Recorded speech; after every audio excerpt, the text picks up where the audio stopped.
Hello, my name is Cheyenne and welcome back to another nail art tutorial. Today I'll be showing you how to create the St. Patty's Day look. This might be my favorite St. Patrick's Day look that I've done to date. Part of that is because I really love this new sweet and sour lacquer that I got from Polish Pickup. This one is called Take a Leap. It is a green polish with a orange to red shimmer in it. But for some reason, my camera just couldn't handle these warmer tones and it was color correcting in a weird way.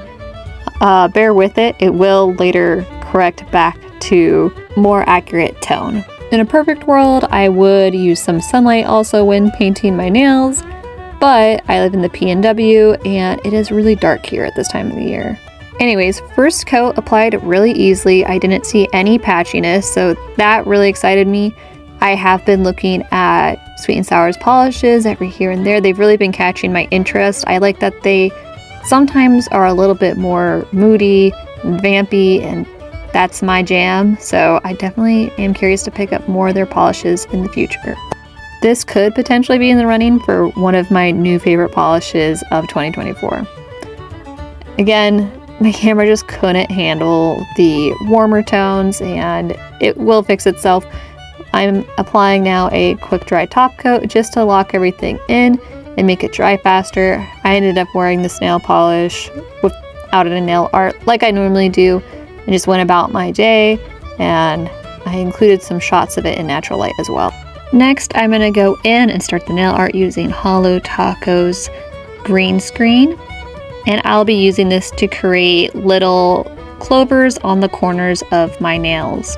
Another reason that this might be my favorite St. Patrick's Day manicure that I've done is because I just love how simple it is and graphic.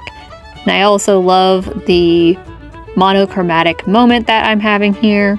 With the dotting tool, I'm going in and adding 4 dots, kind of creating an art shape. Next, I'll be going in with a fine brush, and very similar to the nail art that I did for Valentine's Day, I'm going to be creating a heart shape. So I'm going to be going from the outside of the circles and pulling my brush towards the middle point between the two to create that clover-like shape. Once I was completed creating those outer lines, I then created lines from the inside of the heart towards the center as well to bridge that gap between the 2 dots.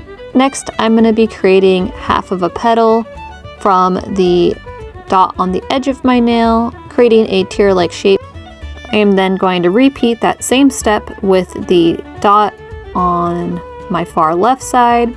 Green screen is a pretty opaque polish, and I didn't see the need to reapply or do a second coat over any of these shapes, but I did go back in to just try to smooth out any wonky edges. And I'm also going to go in to connect all the tips of these tear and heart shapes, so that way they are all connected like how a clover normally would be. Now at this point you might have noticed that I accidentally merged 2 of the petals of the clover, so I'm going back in with one of my narrowest dotting tools and just dragging a line between the 2 petals to help create that crack and difference between the 2. I'm also going to go in and just clean up the edge a little bit so that way it just looks clean, and also wrap the tip. And at this point I thought I was almost done with this design. I started painting my other nails, but then I looked back at this thumb and I thought it could use a little bit of something extra. So I went back in and I did the same thing as I did on the tip of my nail, and I started adding dots at the bottom corner of my nail. Since I'm following pretty much the same steps that I did earlier, I'm just going to speed this up a little bit. The only difference between what I did at the tip of my nail and what I'm doing at the bottom corner of my nail is that I've done 1 full petal and 1 half petal. Anyways, I am looking to get feedback from folks. Feel free to drop a comment, but I've noticed that the videos that I've done that are more seasonal or holiday related maybe don't perform as well. And I'm just curious, are people actually interested in seasonal nail art tutorials?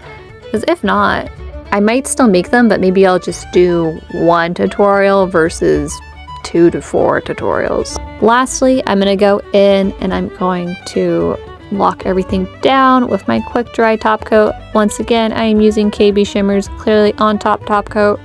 and I'm almost done with my refill bottle. I'll have to give an update once I'm done with it on how many times I've used it and how long it took for me to go through it all.